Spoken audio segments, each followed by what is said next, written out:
You should always get a second opinion when it comes to big car repairs. This is a 2014 Toyota Avalon. It's one of the best Toyotas ever made, this particular generation. All the way from 2013 all the way to 18. This is one of the best generations they made, in my opinion, especially 16 to 18. They softened suspension a little bit. They have the latest iteration of the engine. They have a very good transmission. The interior is pretty comfortable. It's well made. It's no fuss, no drama, very sensible car. It's basically a luxury car for very inexpensive maintenance and upkeep. But this particular one is even more special than that. This 2014 Avalon has 11,000 miles, just over 11,000 miles here. Practically brand new, right? Well, except it's in the shop for something very interesting. The mechanic shop where this car was at told them they need an entire new engine. But does it? Let us look at something here.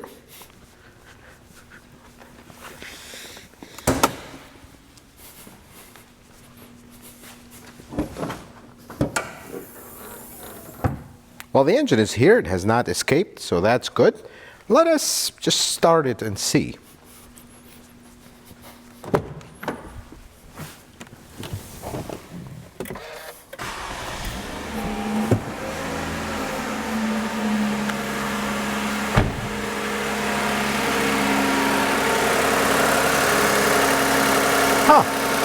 I don't know about you, but to me, this sounds like a perfectly healthy 2GR FE engine. Sounds pretty good. Sounds like 11,000 miles worth of miles on this thing. Let's shut it off and talk about it. So here's the story of this car, and it's quite a story, which is a story that what I want you to take from it is you got to get a second opinion if something doesn't feel right, especially with a car that has this low miles. Here's the timeline of this car. Now, this car is a one-owner car. They own multiple cars and they don't drive it as much, so that's why it has low miles.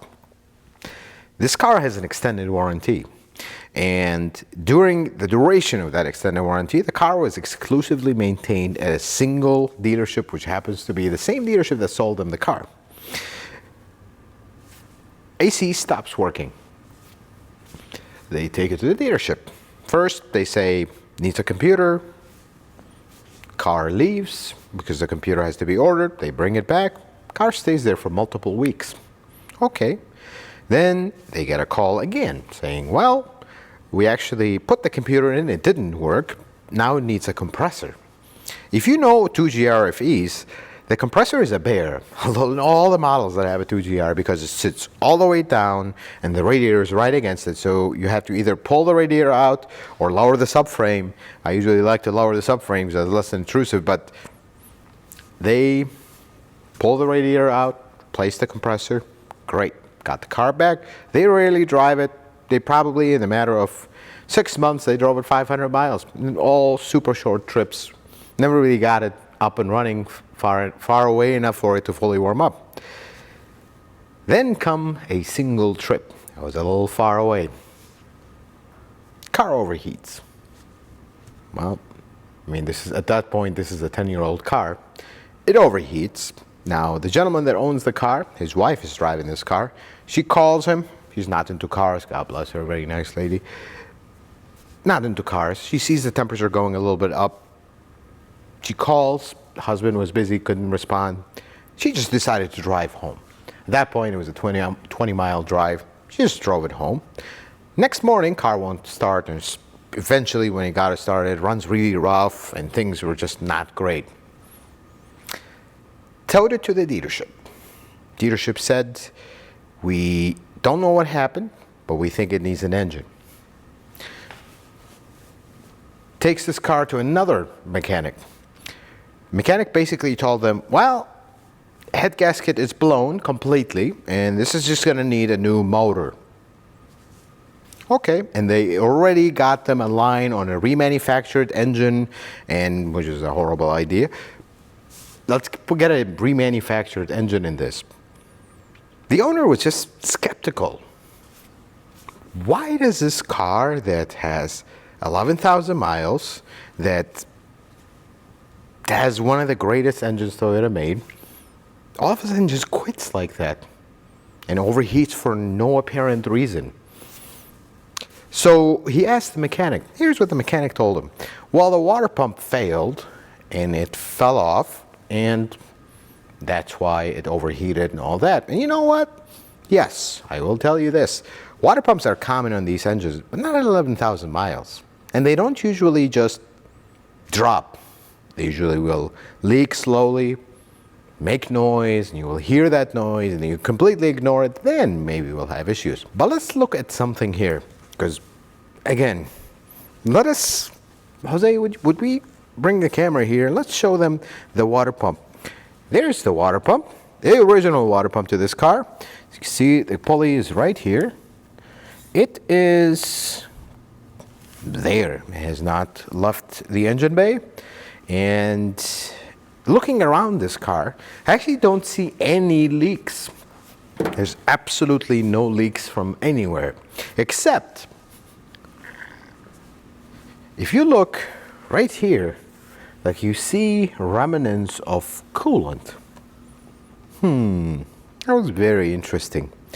So we get this car in the shop, and we're not done with it, by the way, but we're kind of testing it to make sure everything 100%. We get this car in the shop, it misfires on all cylinders. Random misfires, and then eventually it runs very poorly. That's the first thing I noticed with the car.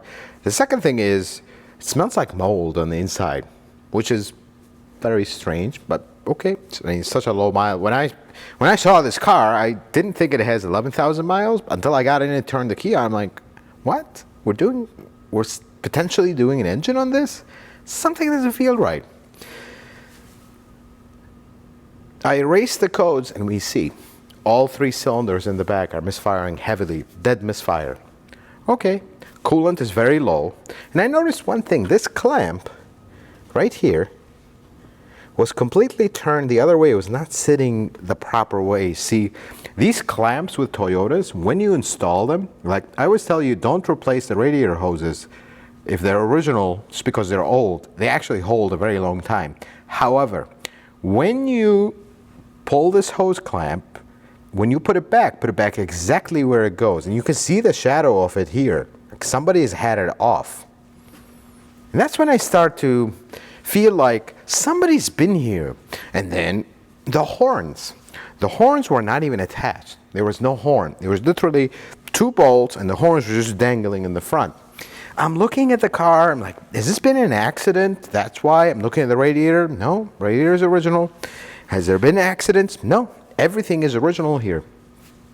I don't get it. Hose clamps don't just turn themselves, and horns don't just unbolt themselves on their own. Somebody's been here. I continue with diagnosis because now I feel like somebody, maybe the previous shop that decided it needs an engine, did this. They were testing. I don't know. Pull the plenum. So the thing with this 2GR, in order to access the 3 spark plugs in the back, gotta pull the plenum. Very simple.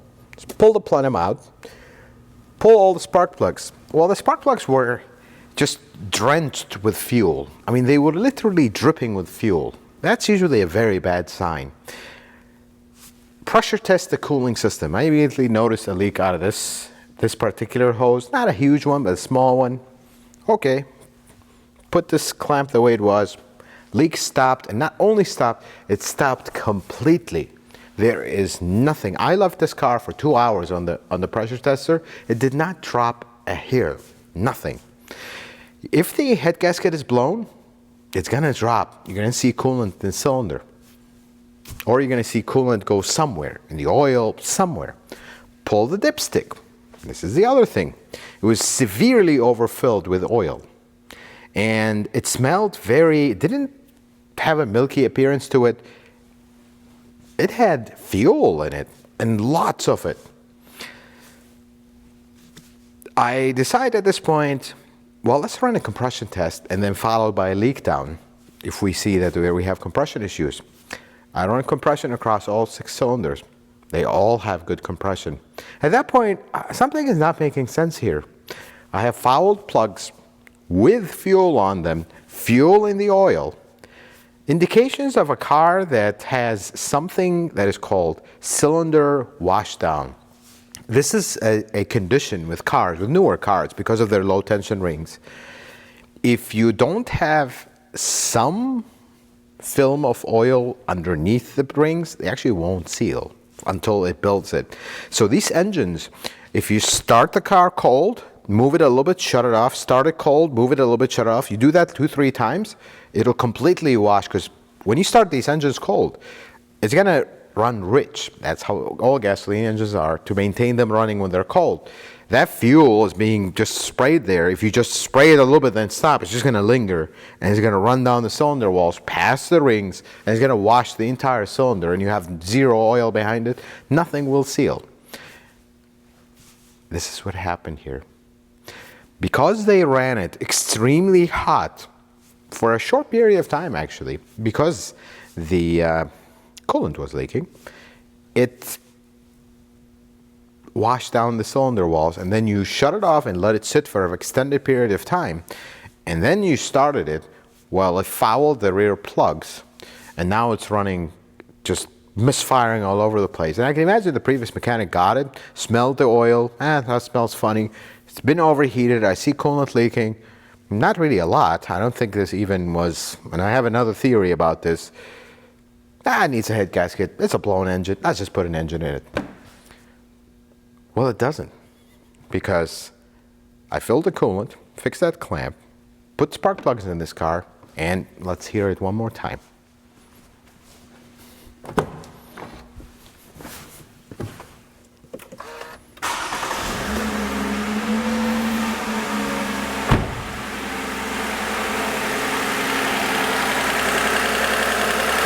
Again, that is the sound of a perfectly healthy 11,000 mile bulletproof 2G RFE. Runs fine. There's nothing wrong with this engine. Well, we've been driving this car for a bit here to make sure that everything is 100%. We're not missing anything, but at this point, I am pretty confident that I don't think we're going to find any issues. I mean, it ran a little hot, not overheated. There's a difference between running a little hotter and overheating. That was theory number one, because the leak was actually not big enough, and I didn't even see it kind of coming out. It seemed like if you put the cover back, I don't see how this would blow over this way. I feel like it was, because there's even coolant here. We cleaned this a little bit. It was overflowing from here. So my question is, we've talked about this in a previous video, I'll leave it right here, how to bleed the coolant on this system. So there's a little bleeder right here that you have to run a hose, and this was actually not in the manual. This engine is one of the most stubborn engines to bleed because of this, because it traps air and it doesn't go to the heater core, and all of a sudden the air from the heater core goes into the engine and the air locks it, and now there's no flow and they overheat. I am hoping that the dealership that works on these cars exclusively knows about this, that they actually bled this car properly when they did the compressor. Because I don't think they did, because this car was never driven long enough for it to fully warm up after that compressor was done, and after the clamp was not put properly, and after they completely forgot to connect the horns. When I see signs like that, this tells me two things about the technician that worked on this car. God bless them. I hope this was a one-time thing, but they were rushing or they don't care. Two very dangerous things with technicians. I understand working at a dealership, you have a lot of stress. You have the flat rate, you have to feed your family and all that, but so is the person that owns this car. So we gotta be careful. And not caring is a whole different thing. And if somebody doesn't care about their quality of work and tries to do their best, okay, if their best was not good enough and things fail, well, we gave it our best shot, we're gonna start over and try to improve. But if you don't care, that's kind of a problem, especially for the owner of this car. Just a gem of a gentleman that owns this car. It is so important that when something doesn't make sense in your car's diagnosis by a professional, that you get a second opinion, because now we have 2 places that told them you need an engine. And on top of that, the dealership told them, well, these engines are usually bulletproof, but we don't know what happened here. Well, actually, you might have caused it just because some time passed and can't prove or accuse anything. But the bottom line is the car is, there's nothing wrong with it. Just needed some spark plugs at 11,000 miles, but that's all it is. We changed the oil because it was completely diluted with fuel. Changed the spark plugs and it runs perfectly fine. But then we have new problems with this car. See, this car smells not very 11,000 mile like. It actually smells like mold, moldy. It's not very strong, but it is moldy. And usually when we get cars that smell like mold, I'm gonna investigate it a little bit. This one, I like the floor is damp. It's not completely wet, but damp. Immediately, I look at the sunroof drains. This drain on this side, on the driver's side, is completely clogged. We've run a fish through it. We blew air through it. It is draining, but I'm not happy with it. Something is like just completely clogged it. 110% clogged. They're just not clearing up. When we get to cases like this, we actually have to pull the hose itself and see what's clogging it. Is it kinked somewhere? Something happened? Did a big piece fall into it? Something is very mysterious. But here's the problem with that. The dealership already cleaned this. And that's kind of a problem. I mean, I tried to clean it, to clear it up a little bit where it's draining, but I'm not happy with it. I know how these should drain. And the passenger side drains perfect. This one doesn't. But here's the aftermath of that. The headliner at some point filled up with water. Look at this level of staining on this headliner. There's stains all over the place. I mean, look here. All the way in the front, all the way in the back. And this headliner is actually, it carried so much water that it's bowing down. You see how it's down? It's not even a test anymore, because it's like, this is basically what the headliner is this fabric with a board, like a fiber board backing. You get so much moisture and water on it, it's just gonna droop. And that's what happened here. I think there was another spot right here, another spot is drooping down here. I mean, this is so sad. This car has 11,000 miles. I mean, you clean the sunroof drain, make sure it's 100%, because then this is not good. And here's the interesting thing. We talked to the owner, and this was another thing. Of course, the second shop that looked at this car and also determined that it needs an engine, they just did brakes on this car, and they are aftermarket, and they are so noisy. They're unbelievable. I talked to the owner of this car. I'm like, Bob, all we needed was spark plugs. Got those done. Car runs fine. Give us a few days. I just want to make sure it's 110%. We drive it, put some miles on it. He's like, what else does it need? Like, well, it has 11,000 miles. Not much, but the brakes sound horrible. They look brand new. Why don't you take it back and get it warranted? I mean, I don't want you spending money when you just spent money. He says, you know what? I don't want to deal with any of these 2 people that worked on this car anymore. We want to do the brakes, and I want to fix this headliner. It looks horrible, and I agree. So I actually had to tell him to hold off on the headliner. Let's not put money into this car until I am fully satisfied that everything with the engine is good, which so far so good. Then we'll address the brakes, and then we'll talk about this. But this is a monumental task. We have to replace the headliner. This is completely gone. I might actually pull the seats, pull the carpet, let it air out, just to kind of get rid of some of this smell. We might actually talk about sending this. I mean, it's not bad, but it's there. This car should smell like showroom fresh. It doesn't. We might send this carpet to get it professionally detailed outside the car, which I've discovered that that's the best way. Let it dry for a long time, then we'll bring it back. They're not in a rush for this car. They have a lot of other cars to drive in the meantime, so we really want to do right by this car because it's such a beautiful car. I mean, 11,000 miles, that's all it has. It's a baby. Got to take care of the baby here. But let me give you more examples of when you should get a second opinion. This beautiful, don't quote me on the year, I want to say it's 2005, 4Runner. Came in the shop. All the request we had for it was replace rack and pinion. That's all they asked us to do.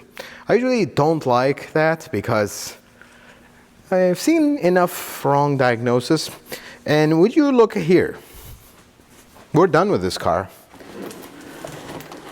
That looks like a non-open rack and pinion, because we actually did not end up doing the rack and pinion because that's not what it needed. See, when you lean underneath the car, the boot of the rack is all wet and has stuff dripping over it, but the rack itself is not leaking. It was actually a little rubber hose that goes from the rack to the line, and that's all it was leaking. Just a little rubber hose. I think something hit it and it damaged it. Not even like brittle or old. I look at the rest of the power steering line, it's all perfectly fine. Not heavily rusted, it does have a little bit of surface rust, but nothing out of this world. I tell the customer, look, it's your car, you gotta make this decision. I'm not putting this rack and pinion in this car. This is going right on the return bin. Have a nice day, it's going back. Because your car does not need a rack and pinion. You actually need a hose. You have two options. You want to go the original OEM route? That line is $500 because it's not just the hose, it comes with everything. The high pressure hose, it's all one unit. Or, second option, we get you some universal hose, run this hose, try to make it as beautiful as possible, put new OEM clamps on it, not putting warm clamps on this, and I think that repair will hold for some time to come. If you're on a budget, that's an option. You want to do it 100% perfect, put a whole OEM line and we're done. Well, they just told me that they're actually trying to sell this car. They just bought another car. This was their original car. They want to sell it, but they can't sell it with, I mean, it was literally leaking a lot. So I believe $250. We lifted it up, changed the hose, made sure everything is proper, bled the system, no more leaks, and we're done. Does not need the very expensive rack and pinion. If they would have went with the rack and pinion, here's what their mechanic would have done. Would have charged them for the rack and pinion that they didn't need, put it on the car, then, ooh, discover that it's actually the hose that's leaking, just zip tie a hose on and let's call it a day. That's not good business, folks. And again, we go to another case, kind of an older case. We're still working on this car, folks. We haven't given up on it. We've talked about a video on this beautiful 94 ES300 where the owner was basically contemplating junking the car. You guys have seen this car in the video. I'll link it right here. But here's where we're at with it, just to kind of give you an update of what's going on with it. We have a lean condition on idle only with it. And I actually pulled this to actually clean it. Well, there's nothing to clean because I don't know what this part is. I don't know where it comes from. It is some aftermarket junker. I actually got a new one, a Toyota one, which was kind of a miracle. We got a new one because I don't trust this. I mean, it's clean, it's been replaced, but it's not doing what it's supposed to do. It's not sending air at idle properly, and it's causing all kinds of issues. And the second thing is, this mass airflow, after we spent an unbelievable amount of time on this car, actually at this point it kind of became a mission. We want it to run perfect. This mass airflow is no good. It's brand new. It's no good. Discontinued, of course, so I have no option. I will not get another aftermarket. That's not going to happen. Mass airflows and aftermarket do not mix. So I'm actually going to go the used route. We have no choice here. It's a discontinued part out of here, Japan. I checked some places in the Middle East, Europe. Actually, this was not available in Europe. We have no choice. So I'm getting a used one. I'm hoping it works. If not, we'll return it and get another one and keep going until we get it right, because I do not want this car to get off the road. It's way too beautiful of a car. And we're still going on it. Some of you have asked, I got a few comments here about asking about this car. We're now giving up on it. We're still going. We verified that it does need a thermostat, but that's plain and simple. I want to get that idle going well. Folks, always get a second opinion. And if you're wondering what this is a 2GR with a head gasket, pretty common stuff. This is 08 Highlander, actually a very committed owner. Maybe we'll end up doing a video on this one. Pretty nice car. Folks, always get another second opinion when it comes to big stuff, especially when you have a beautiful car like this one. This is a baby. This is Not even barely broken in, we're just starting. It has 11,000 miles. Talk to me when this car has 200,000 miles. Maybe if you overheat it a little too long. And this is 11,000 miles. It's nothing, it just needed some spark plugs. Probably if the spark plugs, if I would have cleaned them and spent a lot of time with them, they might have ran, but we're not gonna risk it. Spark plugs are not expensive. We wanna get the car running properly. But that's all it needed. Just needed somebody to spend the time to really not give up. Not just, oh, overheated, ran low, okay, needs an engine. We're done. No, that's not right, folks. This is, when I called the customer, I was like shocked. This doesn't need an engine. And here it is, running perfectly fine. And we're gonna get some of the other items done on it and back for another 11,000 miles. They don't drive the car much, but nonetheless, this is a beautiful car, folks. Folks, I hope this video was helpful and informative. I hope you learned something new. If you like it, consider giving it a thumbs up. If you're not a subscriber, consider subscribing to the channel. Check out some videos. Until the next video, folks, may the Lord bless you and keep you, and you have yourself a wonderful day.